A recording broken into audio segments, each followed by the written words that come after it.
Live report mga kapatid, live po dyan sa Cubao, sa Quezon City ang ating mobile journal tungkol pa rin po sa day 1 ng malawakang kilos protesta ng grupo po ng mga driver at ng mga manggagawa. Naapektado nga po nitong patuloy na pagtaas ng presyo ng krudo. Tawagin natin ang ating mahusay na mobile journal, Arles de los Santos. Arles, kamusta ang sitwasyon dyan ngayon?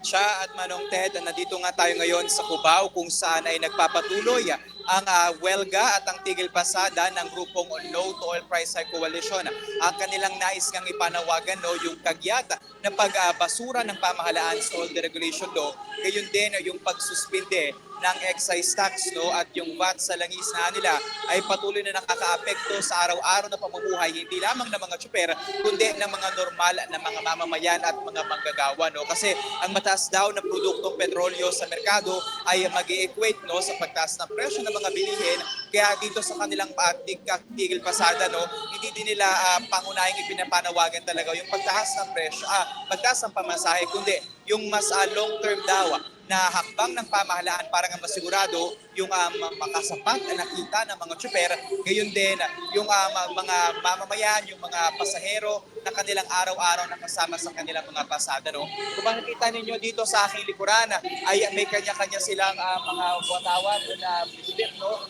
kasama sa mga nangunguna dito yung grupong Piston, at dito nga sa kabila naman, ito medyo lumalakas ang mga busina.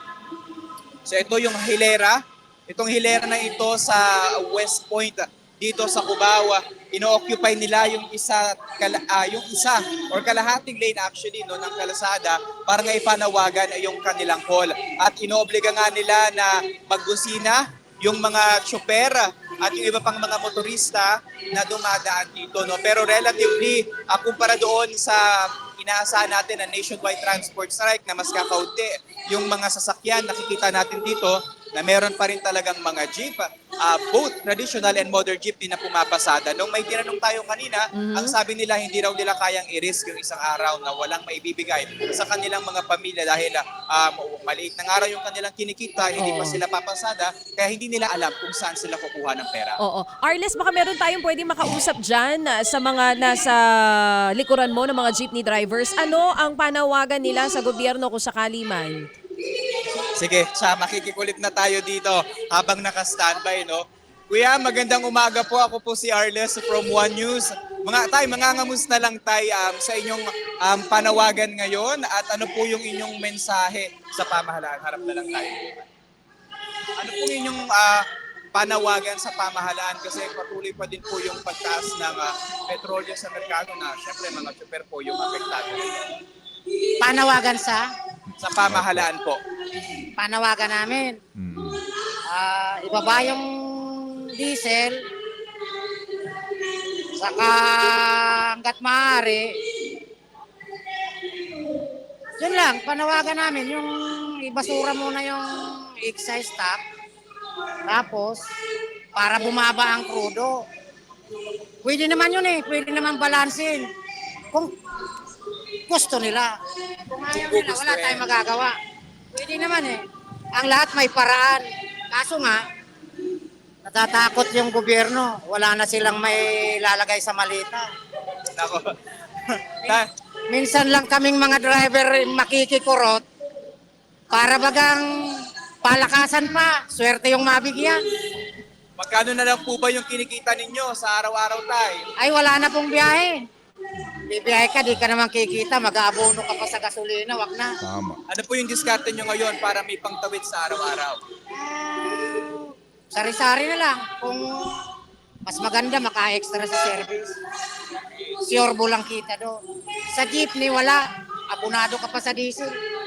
Dahil syempre, nung may ilan na hindi makakaunawa sa inyong tigil pasada at ibinuwelga ngayong araw, ano po yung mensahe ninyo sa mga pasahero na syempre apektado nito? Pasensya na po. Hayaan nyo po. Dadaloy din ang ginhawa. Basta na-resolve yung aming mga karaingan, madali naman kaming kausap. Wala Nagbibingi-bingihan yung mga taga-gobyerno sa karaingan namin. Ayaw na lang iparihas. Gusto na nilang patayin yung mga driver na maliliit. Diba? Huwag lang naman ang buti-buti sila. mga naka-luxury car. Tayo karito na nga lang, hindi pa tayo mapagbigyan. Amen. Maraming salamat tayo. Manong Ted. O sige. So kung alam mo, Arles, kung pwede lang, ang gusto kong isigaw dyan para kay, ano pangalan ng tatay? Nakong pangalan? Pangalan ni tatay.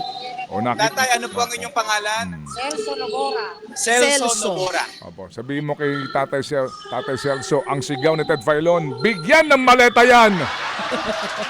Ano naman? Oo.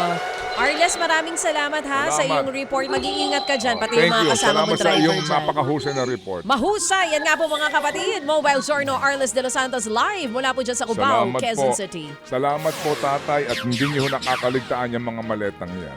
Mga kapatid, para sa iba pang mga balita at impormasyon, sundan niyo po kami sa X, Instagram, Facebook at syempre sa TikTok, True Network PH. Mag-subscribe din po kayo ha sa aming YouTube channel, True Network. May website din po tayo, truenetwork.ph, at pwede nyo rin po kaming mapanood sa Channel 19 ng aming True FM TV. Lagi pa rin makinig sa radyo dito po sa 105.9 True FM dahil dito, laging true sa'yo, kapatid. Tayo sa totoo, tunay at tapat.